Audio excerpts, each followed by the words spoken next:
কি লম্বা লাইন। আসসালামু আলাইকুম ভাই, ভালো আছেন? এই পিছনে সবার পেঁচে দেখা যায় কি অবস্থা নিয়ে আছি। হাই, দেখেন কি সৌভাগ্য, এত লম্বা লাইন আছি সবার পিছনে। আসলে এইগুলা হলো স্মৃতি, ধরে রাখতেছি। ওই দিন আসছিলাম এলোমেলো অবস্থায়, আজকে সিরিয়াল আছে, তো সিরিয়াল মেনটেন করতেছে সবাই। এটা একটা ভালো দিক যে সিরিয়ালগুলো মেনটেন করতেছে। যাচ্ছি,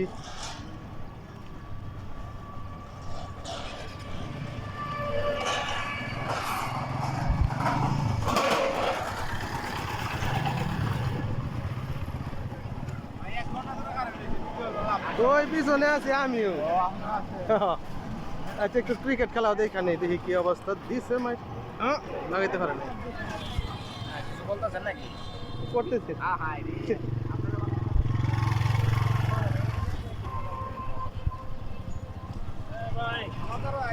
আমরা সবাই ভুক্তভোগী, আমরা সবাই ভুক্তভোগী ভাই। কি অবস্থা, কেমন লাগতেছে ভাই? দেখেন কি একটা অবস্থা, বড় ভাই কলা পাতা মাথায় দাঁড়ানো। আসলে আমরা সবাই একই অবস্থা।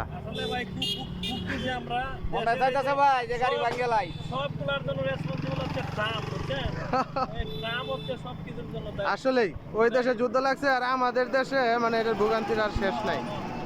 আচ্ছা যাই, আর একটু পিছনের দিকে।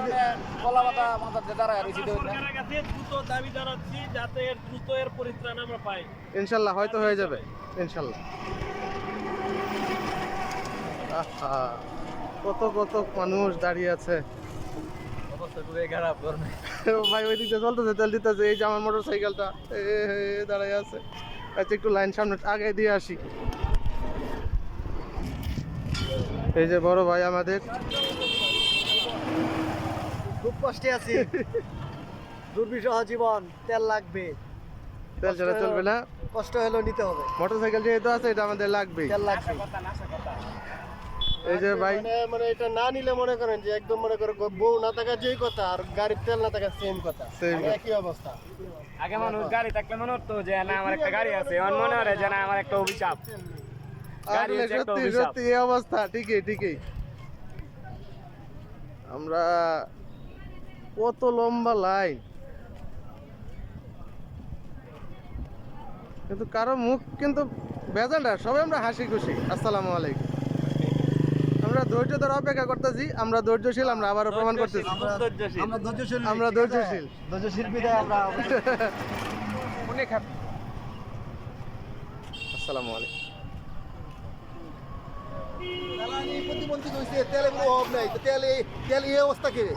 তেলের কোনো অভাব নাই, আমরা দাঁড়া হয়েছি ঘন্টা পরে ঘন্টা লাইন, এগুলো অভাব নাই।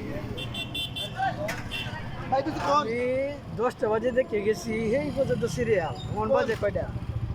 এখন ওই সিরিয়াল এই পর্যন্ত আগায় না, আগায় না, তেল ওরা সিন্ডিকেট করতেছে, বুঝছেন? হুম, এই কাজে করতেছে। এটা একটু গোয়েন্দা বিভাগ দেওয়ানো দরকার আছে।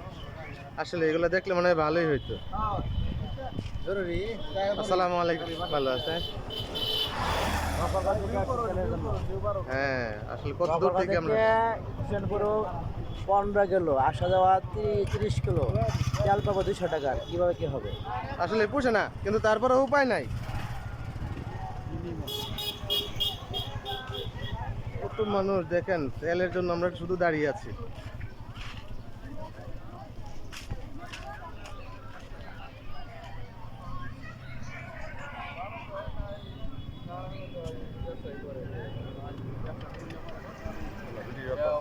একটু ভিডিও করতেছি, দেখি এগুলো তো স্মৃতি, কিছু করার নাই।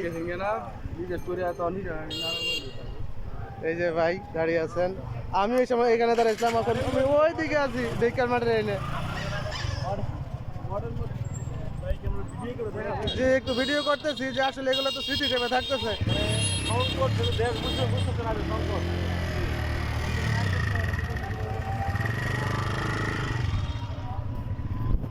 আমি শেষের দিকে একটু থাকি। আমি আছি এখন বর্তমানে আমার মোটর সাইকেল নিয়ে ওই ঢেকিয়ার মাঠের এখানে। হ্যাঁ,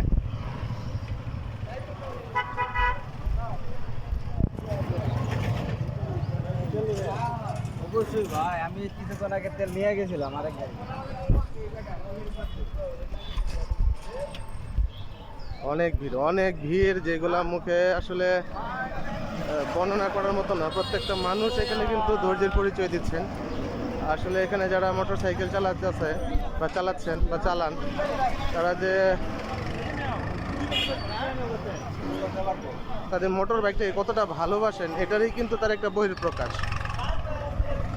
শুধু মোটর সাইকেলটার জন্য এখানে ঘন্টার পর ঘন্টা কিন্তু দাঁড়িয়ে আছেন প্রত্যেকটা মানুষ কিন্তু মোটর সাইকেলে নিয়ে দাঁড়িয়ে আছে, শুধু তাদের এই একটু তেলের আশায়।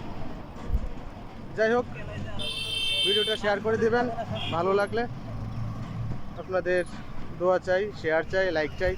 ধন্যবাদ। তেল লাগে বেশি ভাই, 100 কিলোমিটার রান করুন লাগে, কুরিয়ার সার্ভিসে চাকরি করি বুঝছেন, আমরা 200 টাকা তেলে হয় না বুঝছেন, বিষয়টা আপনারা একটু দেখবেন। আমার মনে হয় যে অবশ্যই তেলের পরিমাণটা একটু বেশি বাড়ানো উচিত।